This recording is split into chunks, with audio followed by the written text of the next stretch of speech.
ইন্না নাহনু নাযালনা যিকরা ওয়া ইন্না লাহু লাহাফিজুন। ইলম জমিনে দান করেছেন আল্লাহ, ইলমে দ্বীনের হিফাজতকারীও জমিনে আল্লাহ।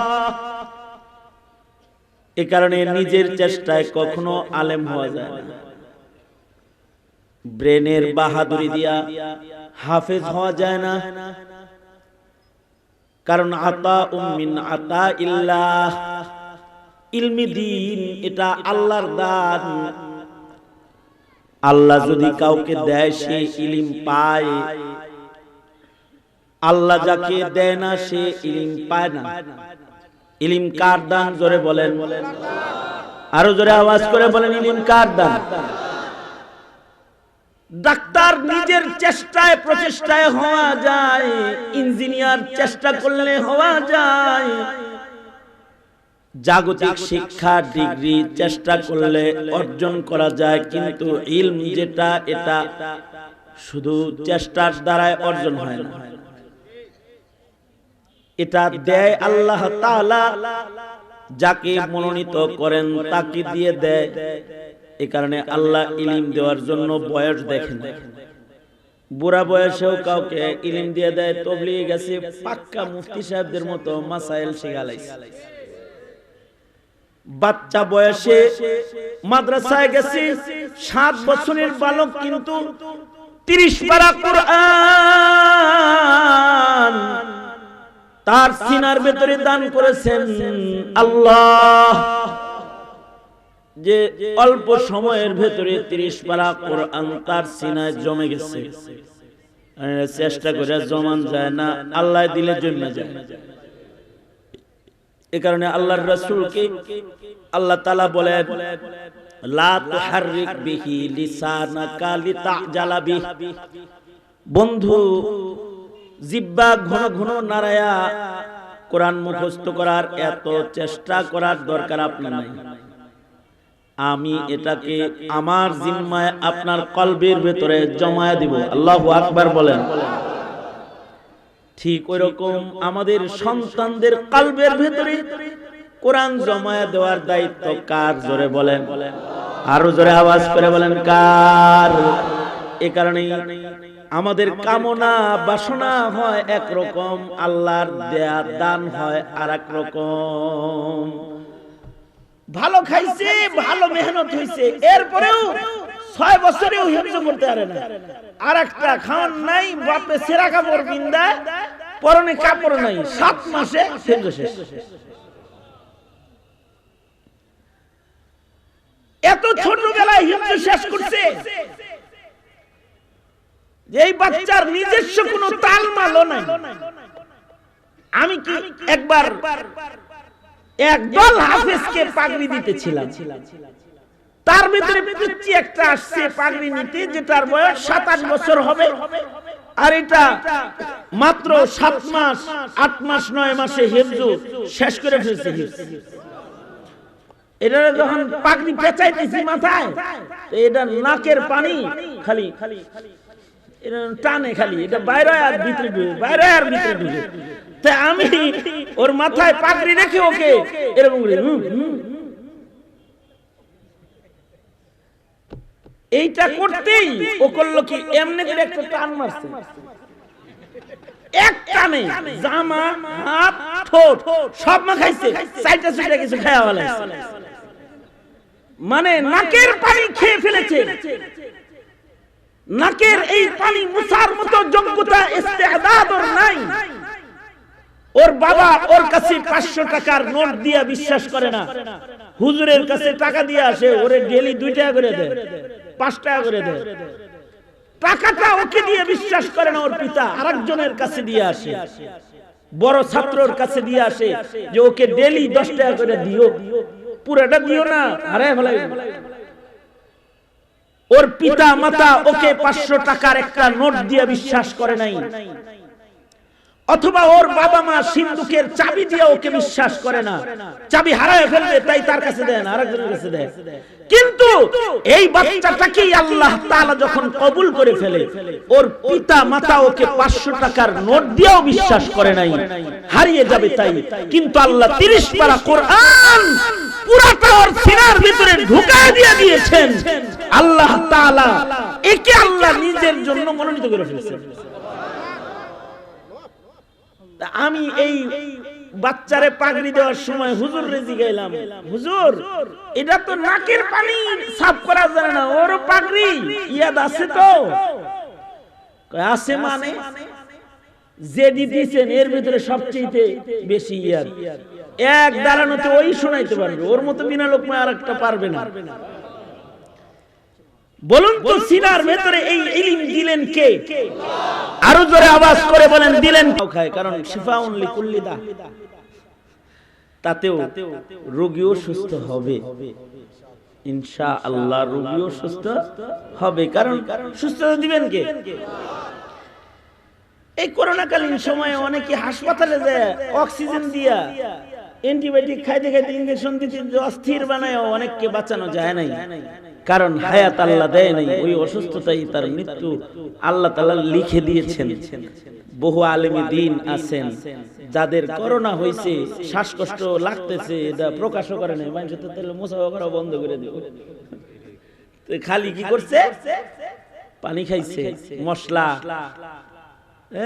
লং এগুলো দিয়া পানি গরম করে করে খাইছে, তেজপাতা অমুক তমুক মশলা দিয়া পানি খাইছে, পানি খাইতে খাইতে ভালো হয়েছে। এই যে শিফা, এটা তো আল্লাহর দান। এখন যেই মুরব্বী ট্যাবলেট বিশ্বাস করে না, অ্যান্টিবায়োটিক বিশ্বাস করে না, আমি একজনকে বলছি যে আপনি এলোপ্যাথি খান না কেন?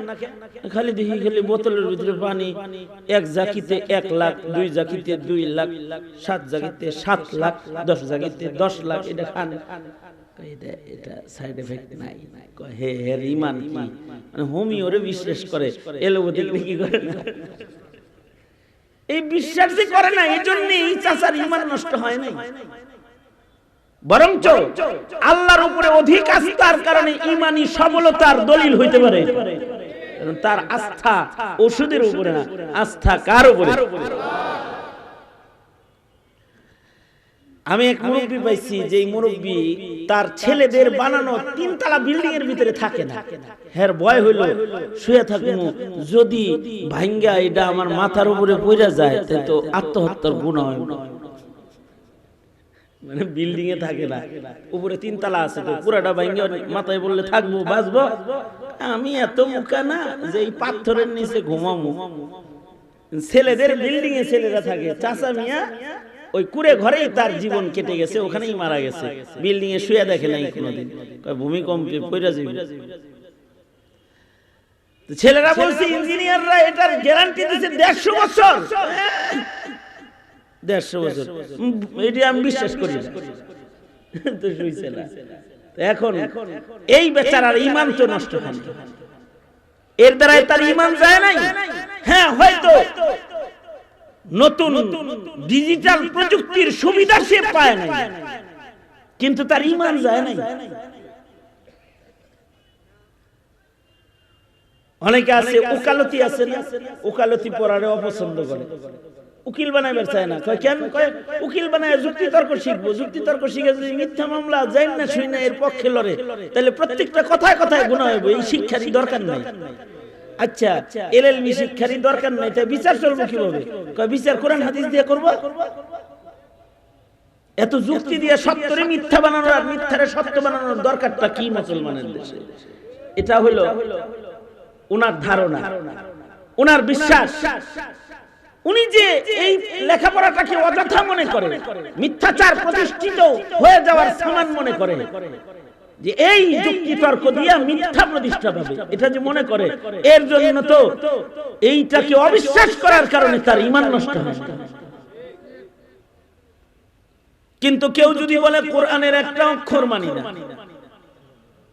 অথবা কেউ যদি বলে হাদিস মানি না, মুনকিরে হাদিস, তাহলে সে বেঈমান, তার ঈমান নষ্ট হয়ে যাবে। কারণ মুনকিরে কোরআনেরও ঈমান নাই, মুনকিরে হাদিসেরও ঈমান নাই, হাদিস অস্বীকারীরও ঈমান বাদ। কুরআন অস্বীকারী যদি কেউ হয় তার ঈমান বাদ। এ কারণে আমাদের বাচ্চারা মাদ্রাসায় গেলে তাদেরকে আল্লাহর উপরে বিশ্বাস যেমন শেখানো হয়, কিতাবের উপরে বিশ্বাসও তাদেরকে তেমন করেই শেখানো হয়। আমানতু বিল্লাহি ওয়া মালাইকাতিহি ওয়া কুতুবিহি ওয়া রুসুলিহি ওয়াল ইয়াউমিল আখির ওয়াল কদরি খাইরিহি ওয়া শাররিহি মিনাল্লাহি তাআলা ওয়াল বাসি বাদাল মাউত। আবার তুমি এটা বাড়াইছো না? হ্যাঁ, ওয়াজ তুমি করতেছো? হ্যাঁ, তুমি আমার মত মতো মাইক চালাবে।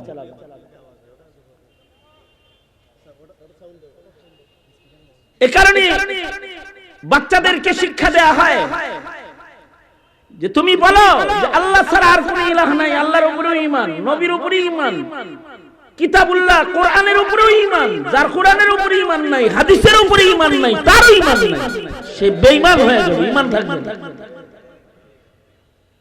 জাগতিক শিক্ষার উপরে বিশ্বাস আস্থা না রাখলে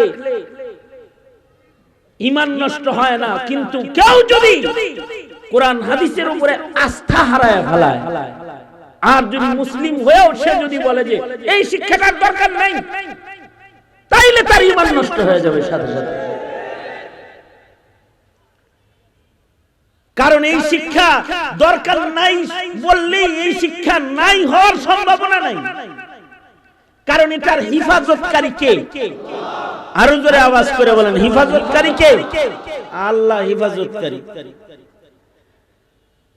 ইন্না নাহনু নাযালনা যিকরাল্লাহি ওয়া বারাকাতুহু।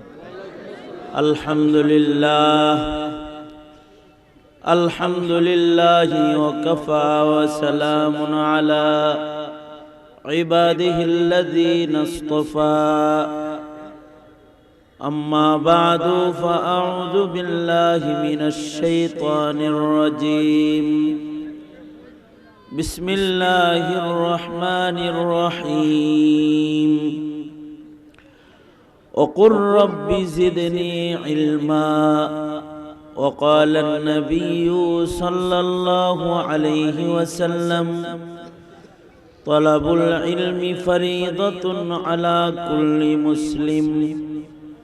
وقال النبي صلى الله عليه وسلم فضل العالم على العابد كفضلي على أدناكم، أو كما قال عليه الصلاة والسلام.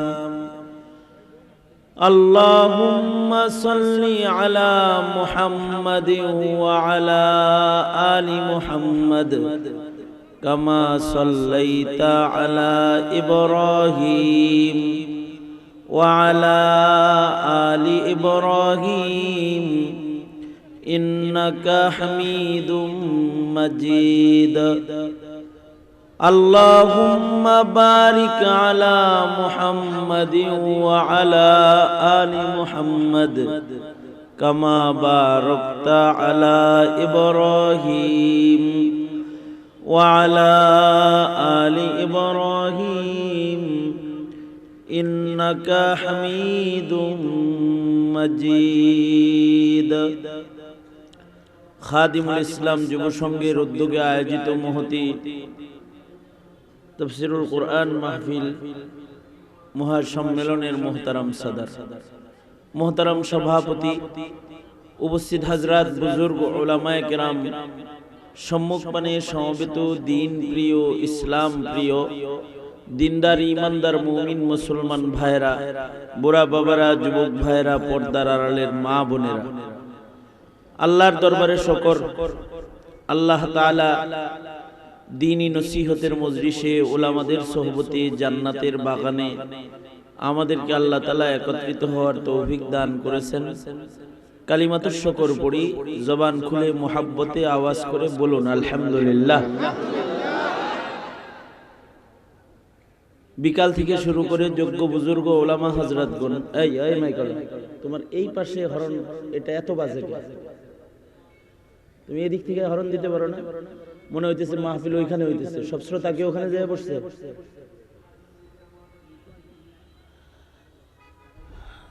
বিকাল থেকে শুরু করে উলামা হযরতগণ গুরুত্বপূর্ণ নসিহত আপনাদেরকে করেছেন। বরকতের নিয়তে আমি আপনাদের সামনে আয়াত ও হাদিস পেশ করেছি। কিছু কথা আপনাদের সামনে বলবার ইরাদায় বসেছি। আল্লাহ তাআলা কিছু উপকারী কথা আপনাদের কানে পৌঁছে দেওয়ার তৌফিক দান করেন। আপনারা দোয়া করুন, বলুন আমিন। এই পৃথিবীতে যেদিন থেকে মানুষের বসবাস শুরু হয়েছে সেদিন থেকে এই পৃথিবীতে দ্বীনে ইসলামের, ইলমে দ্বীনের শিক্ষাও এসেছে, ধর্মের শিক্ষা এসেছে। বাবা আদম আলাইহিস সালাতু ওয়াস সালাম যেমন এই পৃথিবীর প্রথম মানুষ ছিলেন, তেমন বাবা আদম আলাইহিস সালাতু ওয়াস সালাম এই পৃথিবীর প্রথম শিক্ষকও ছিলেন এবং প্রথম পয়গম্বর ছিলেন। আদম আলাইহিস সালাতু ওয়াস সালামকে আল্লাহ তাআলা নিজে শিক্ষা প্রদান করেছিলেন। পৃথিবীর সর্বপ্রথম মাদ্রাসা আসমানে, যে মাদ্রাসার শিক্ষক আল্লাহ তাআলা নিজে, আর ও মাদ্রাসার ছাত্র ছিল আদম আলাইহিস সালাতু ওয়াস সালাম, ফেরেশতাগণ এবং আজাজিল শয়তান নিজেও আলেম বড় ছিল। আল্লাহ তাআলা তাকেও ইলম দান করেছেন। আল্লামা আদম আল আসমা কুল্লাহ, আল্লাহ তাআলা বাবা আদম আলাইহিস সালাতু ওয়াস সালামকে সকল প্রকারের ইলম দান করেছেন এবং জাতিকে, জমিনের মানুষদেরকে ইলম শিখাইবার জন্য পয়গম্বর হিসেবে আমাদের বাবাকে আল্লাহ তাআলা দুনিয়াতে প্রথম পয়গম্বর, প্রথম মানুষ, প্রথম পয়গম্বর হিসেবে মনোনীত করেছেন। এরই ধারাবাহিকতায় লক্ষাধিক নবী রাসূল এই পৃথিবীতে আগমন করেছেন। ওনারা সবাই জাতিকে দুই জিনিস শিক্ষা দিয়েছেন। নবীরা দুই জিনিস নিয়ে আগমন করেছেন, ঈমান নিয়ে আগমন করেছেন কুফর থেকে মানব জাতিকে বাঁচানোর জন্য, আর ইলম নিয়ে আগমন করেছেন মূর্খতার বেড়াজাল থেকে জাতিকে রক্ষা করার জন্য।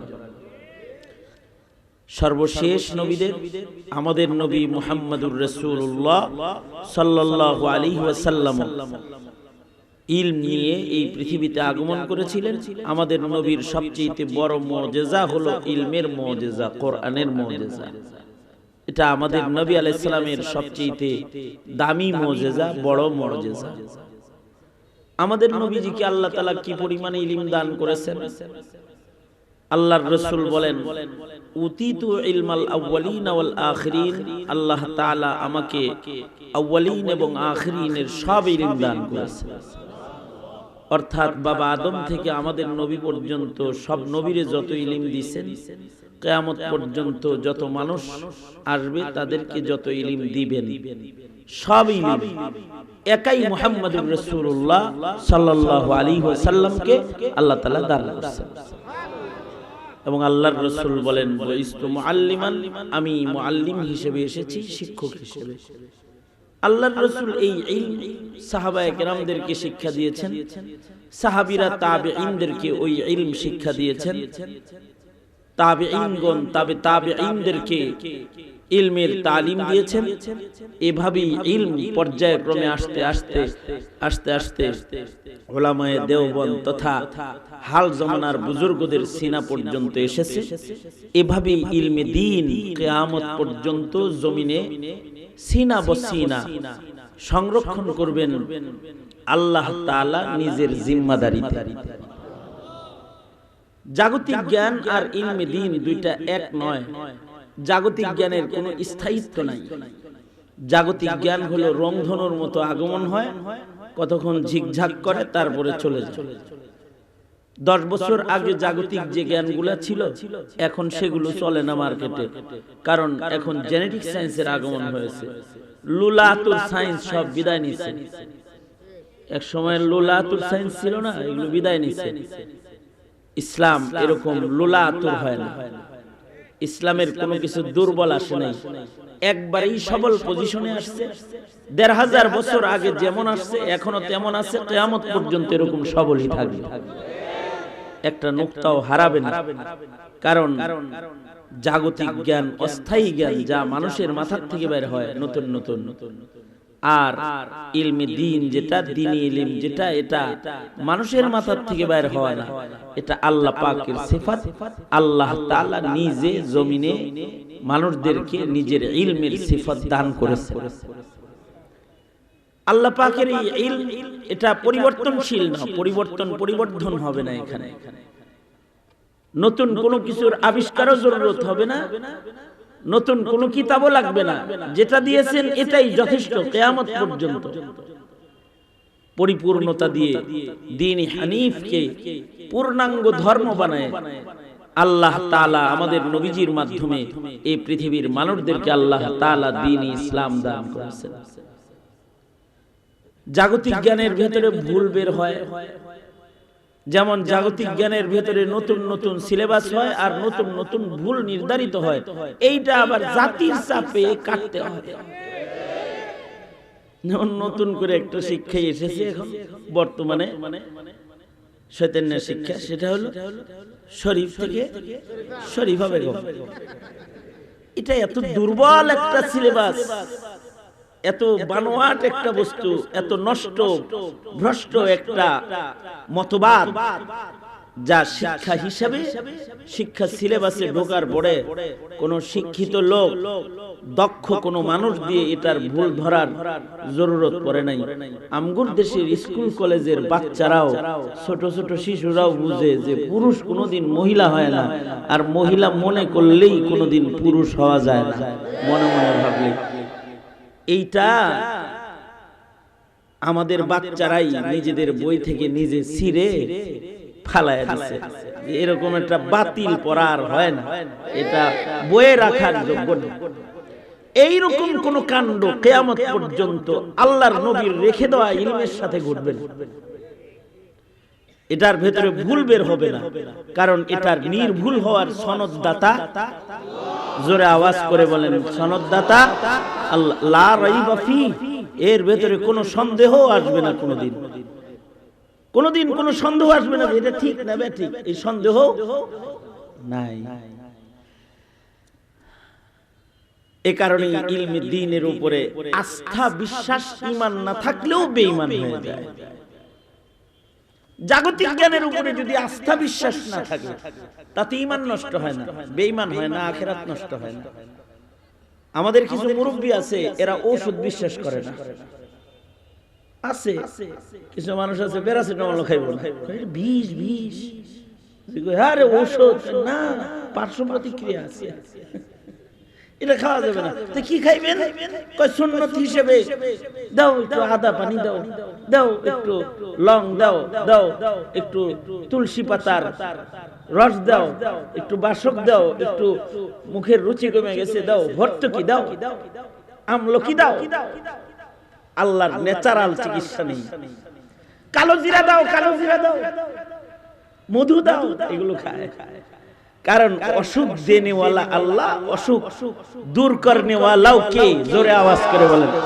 ঔষধ হইল সুন্নাত, ঔষধের ব্যক্তিগত কোনো শক্তি নাই। এই আকীদার বিশ্বাস নিয়ে কেউ যদি সারা জনম মধু আর কালিজিরা ওষুধ খায়, আর কোন ওষুধ যদি